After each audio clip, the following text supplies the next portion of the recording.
Haleluya. Shalom, apa kabar saudara? Senang kembali bisa berjumpa kita pada hari ini. Dan kita bersuka cita karena Tuhan adalah perlindungan kita. Tuhan adalah sumber mujizat bagi hidup kita. Bagaimana Bapak Ibu setelah engkau mendengarkan firman Tuhan pada hari kemarin di dalam Amsal pasal 18 ayat yang ke-14? Apakah engkau tidak bersemangat? Tidak bersemangat. Hidup kita harus senantiasa bersemangat. Firman Tuhan katakan di dalam kitab Amsal juga, hati yang gembira adalah obat yang manjur. Kita perlu senantiasa membuat hati kita gembira. Senantiasa bergembira selalu Bapak Ibu. Perlu bergembira selalu. Karena hati yang gembira adalah obat. Tetapi pada hari ini saya akan melanjutkan tentang firman Tuhan dari Amsal 18 pasal 14 kemarin. Karena ada pertanyaan-pertanyaan dari sebagian orang yang sedikit agak seperti menghakimi, yang bertanya, dapatkah orang percaya menjadi sakit? Dapatkah orang percaya menjadi sakit? Dari kehidupan Rasul Paulus yang kita pelajari kemarin, bagaimana Rasul Paulus yang bukan seorang Kristen biasa, tetapi seorang rasul. Seorang yang memiliki karunia rasul. Dan kita tahu karunia rasul adalah salah satu karunia yang tertinggi Bapak Ibu. Luar biasa Tuhan pakai Rasul Paulus. Tetapi Rasul Paulus bisa mengalami penyakit. Bahkan penyakitnya kronis. Membuat dia hampir meninggal. Lemah. Dan itu dialaminya. Artinya ini menjawab pertanyaan kita bahwa orang percaya juga bisa sakit. Dapat sakit. Tetapi yang paling penting di sini adalah bagaimana reaksi kita ketika kita menjadi sakit. Kita harus menjadi domba yang cerdik. Bagaimana menjadi domba yang cerdik? Firman Tuhan kemarin mengajarkan bahwa Tuhan harus menjadi sumber utama pertolongan kita. Kemarin saya menyinggung tentang seorang raja yang bernama Hizkia. Di dalam 2 Korintius pasal yang ke-20 bicara tentang Raja Hizkia itu. Bagaimana dia sakit, ada bara di dalam tubuhnya. Dan penyakit ini bisa membawa kepada kematian. Dan Hizkia berseru kepada Tuhan. Sama seperti Paulus berseru kepada Tuhan. Dan Tuhan mendengarkan doa-doa mereka. Karena pemberi kehidupan itu adalah Tuhan. Seseorang tidak bisa sampai kepada kematian. Khususnya orang percaya. Karena kematian orang percaya itu sangat berharga di mata Tuhan. Ketika setan mendatangi Tuhan dan meminta izin daripada Tuhan untuk menghantam Ayub, Tuhan bilang semuanya boleh kau jamah, tapi jangan coba-coba jamah nyawanya. Tapi mungkin saudara berkata, bagaimana dengan anak-anaknya? Kenapa Tuhan izinkan anak-anaknya mati terbunuh? Dan kita perlu tahu bahwa yang diminta iblis adalah mencobai Ayub. Bagaimana reaksi Ayub ketika anak-anaknya mati? Apakah dia akan menyangkali Tuhan? Apakah dia akan menghujat Tuhan? Apakah dia akan mengutuki Tuhan? Tetapi Ayub sendiri tidak dapat dijamah oleh iblis. Kalau Tuhan berkata belum waktunya, maka tidak akan pernah terjadi sesuatu apapun Bapak Ibu.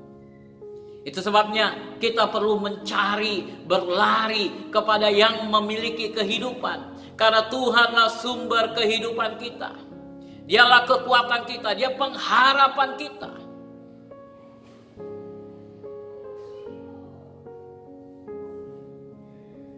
Haleluya. Dan kemudian ada pertanyaan dari orang-orang yang berkata, apakah salah orang percaya minta pertolongan dokter? Apakah salah orang percaya meminta pertolongan dokter? Alias makan obat. Di dalam 2 Tawarik pasal 16 ayat 12 bercerita tentang seorang raja, Raja Yehuda yang bernama Asa. Raja ini menjadi sakit, tetapi apa yang terjadi kepada Raja Asa ini? Daripada yang seharusnya dia mendatangi Tuhan, sang sumber kehidupan, dia berlari dari seorang tabib kepada tabib yang lain. Dia mencari dokter 1, dokter 2, dokter 3, dokter 4. Padahal dia adalah orang yang percaya kepada Yehova. Dia bukannya berseru kepada Yehova dan meminta Yehova untuk memperpanjang usianya, tetapi dia justru mencari pertolongan dari manusia. Itu yang membuat hati Tuhan tidak senang, Bapak Ibu. Tidak salah untuk meminta pertolongan dari dokter, tetapi langkah yang paling awal adalah minta pertolongan daripada Tuhan. Minta pertolongan daripada Tuhan. Dan disinilah menariknya Amsal 18 ayat yang ke-14 ini. Bapak Ibu saudara-saudari yang terkasih, ada seorang ahli penafsir dari bangsa Yahudi,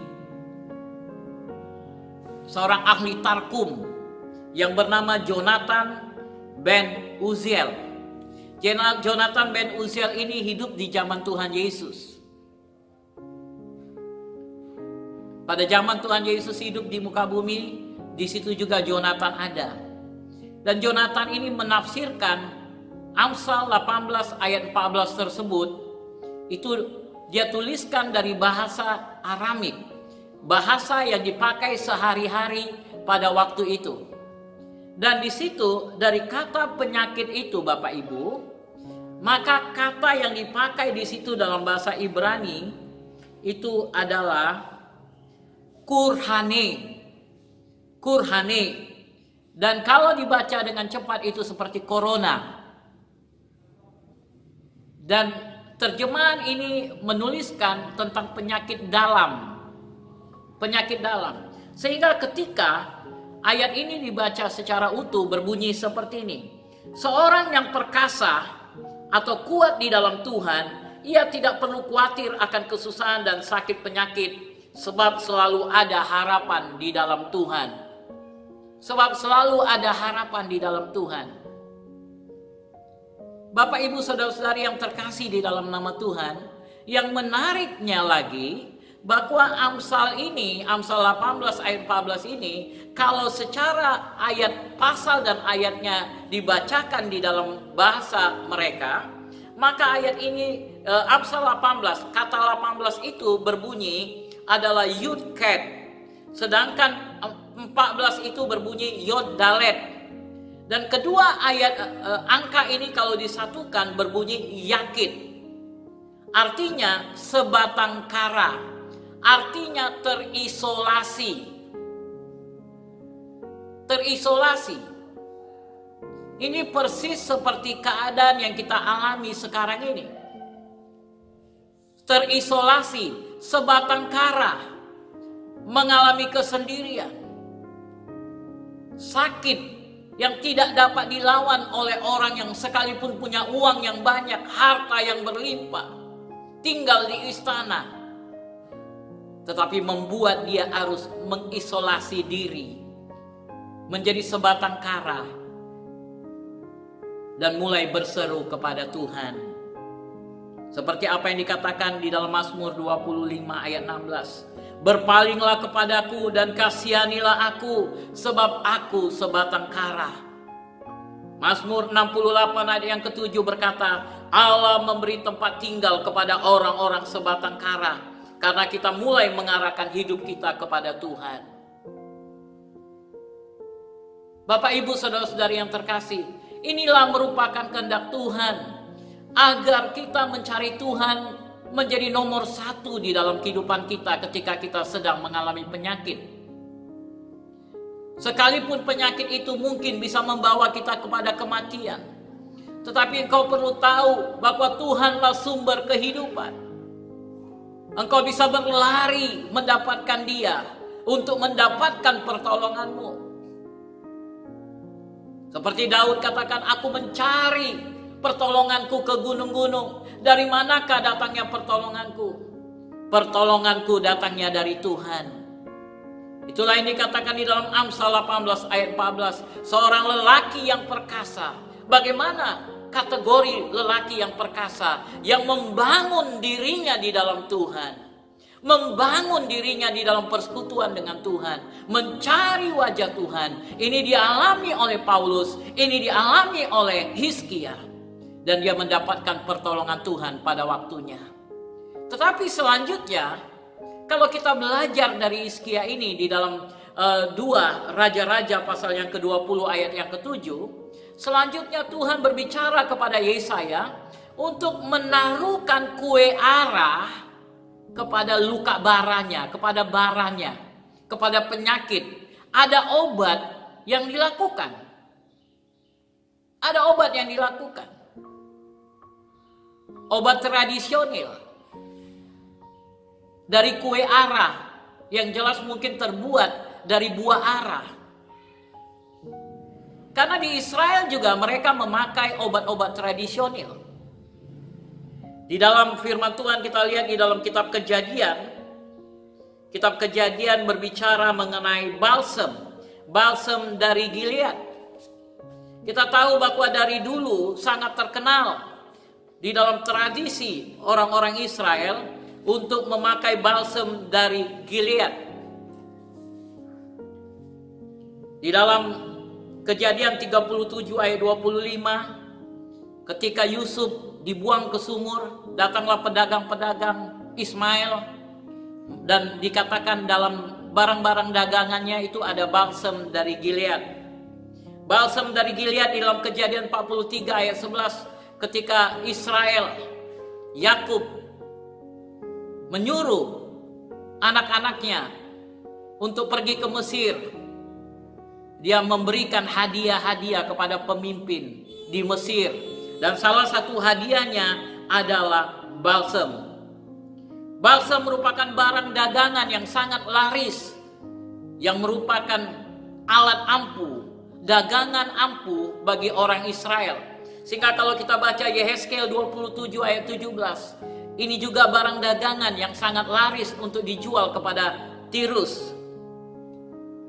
Di dalam Yehezkiel 47 ayat 12, Wahyu 22 ayat 2 mengatakan tentang pohon-pohon yang daun-daunnya akan menjadi obat-obatan. Balsam yang dimaksud di sini adalah yang berasal dari daun-daunan daripada pohon tarbantin yang dibuat menjadi ramu-ramuan oleh orang-orang yang ahli pada zaman itu. Ini akan sangat menolong, mengobati, menyembuhkan. Jadi tidak salah untuk memakai obat. Mungkin kita pakai obat itu zaman sekarang berbeda dengan yang seperti dulu. Lebih dikemas dengan sangat baik, safety. Tidak salah, Tuhan tidak pernah melarang. Bahkan di dalam firman Tuhan, di dalam kitab Kolose pasal 4 ayat 14, Paulus mengirimkan salam kepada tabib Lukas. Artinya ada seorang tabib di dalam jemaat di Kolose tersebut. Ada seorang tabib.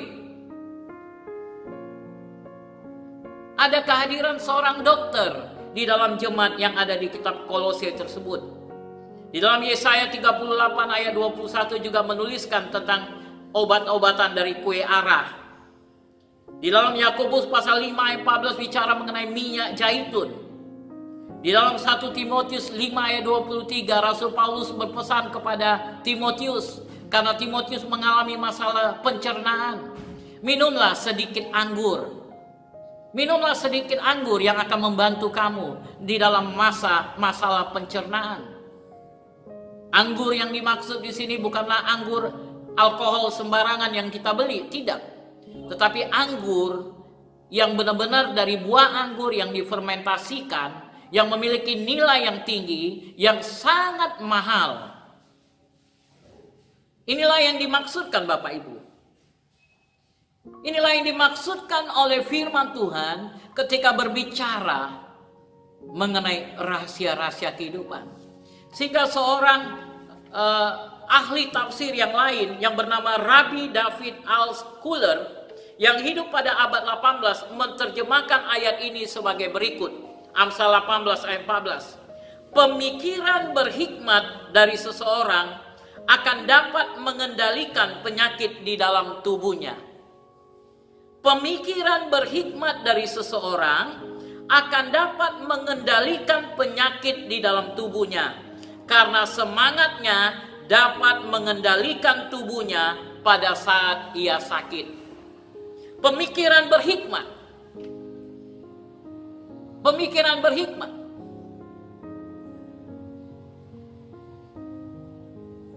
Apa yang dimaksud dengan pemikiran berhikmat? Inilah yang dimaksud dengan kita mendapatkan obat-obatan, pengobatan. Yang pertama, nomor satu adalah Tuhan. Tetapi juga Tuhan memberikan tabib. Tuhan memberikan dokter. Yesus adalah tabib di atas segala tabib. Dia adalah tabib yang ajaib. Dia sang penyembuh.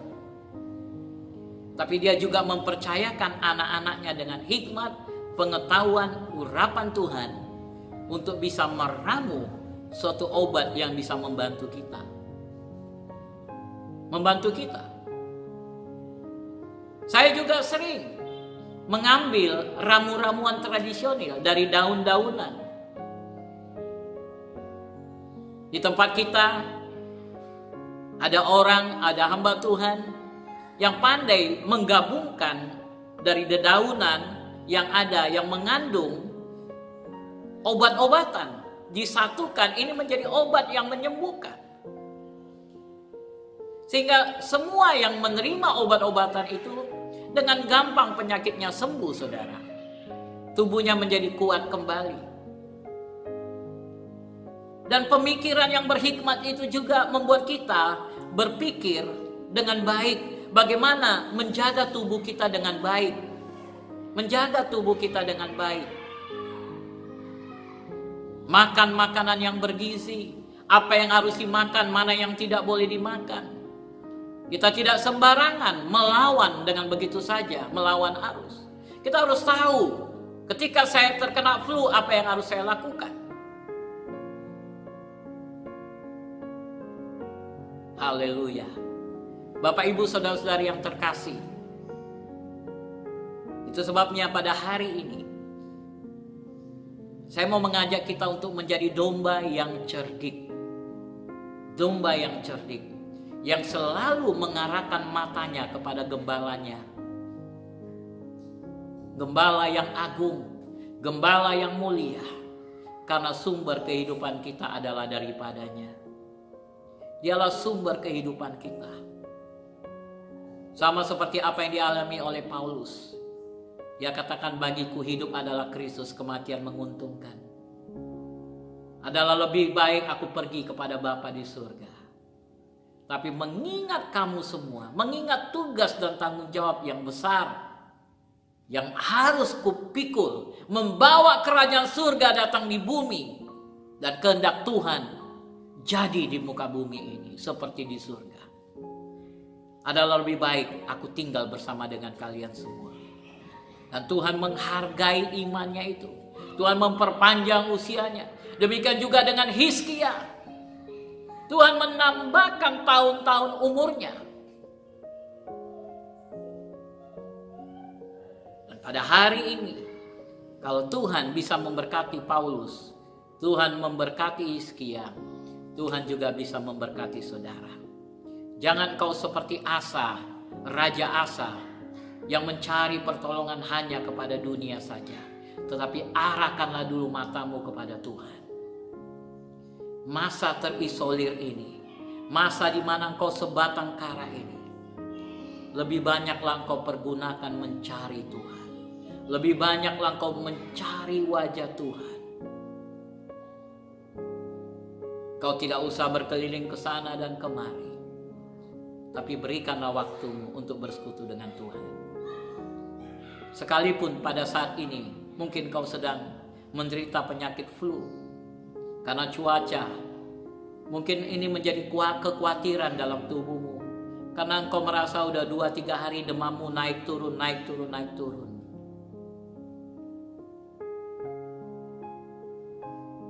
Wah, ini tanda-tandanya seperti corona. Bapak, Ibu, saudara-saudari yang terkasih, arahkan pandanganmu kepada Tuhan. Arahkan pandanganmu kepada Tuhan. Arahkan hatimu kepada Tuhan. Jadilah pria, wanita yang perkasa di dalam Tuhan. Dan kemudian Tuhan juga memberikan tabib-tabib. Ada obat-obatan. Kau bisa ambil antibiotik. Kau bisa ambil obat demam. Makanlah sampai engkau merasa kapan waktunya berhenti. Tuhan akan menolong kau senantiasa. Tuhan akan memberkati kau senantiasa. Jangan pernah takut. Jangan pernah takut. Semangat. Seperti kata firman Tuhan tadi. Terjemahan The Passion berkata, the will to live, keinginan untuk hidup, itu tentu saja hanya akan bisa datang kalau ada semangat. Oleh sebab itu semangat Bapak Ibu. Tuhan Yesus mengasihimu, Tuhan Yesus mencintaimu. Mari kita berdoa. Bapa yang baik, kami mengucap syukur untuk hari ini buat firman kebenaran yang mengajarkan kami menjadi domba-domba yang cerdik. Biarlah Engkau berbicara kepada setiap anak-anak-Mu untuk menjadi cerdik dalam seluruh kehidupan mereka. Pada hari ini biarlah kasih karunia Tuhan dicurahkan kepada mereka. Mereka kuat, mereka disembuhkan. Di dalam nama Yesus, aku perintahkan kau sakit penyakit keluar dari tubuh mereka dan jadilah kau sembuh di dalam nama Yesus. Terima kasih Bapa. Terima kasih. Dan biarlah pada esok hari kami boleh berkumpul kembali di dalam rumah Tuhan di Gereja Elim Kristen Indonesia untuk beribadah bersama-sama, meninggikan dan mengagungkan nama Tuhan. Di dalam nama Yesus kami berdoa. Amin. Amin. Kiranya Tuhan memberkati saudara. Stay safe. God bless you. Shalom.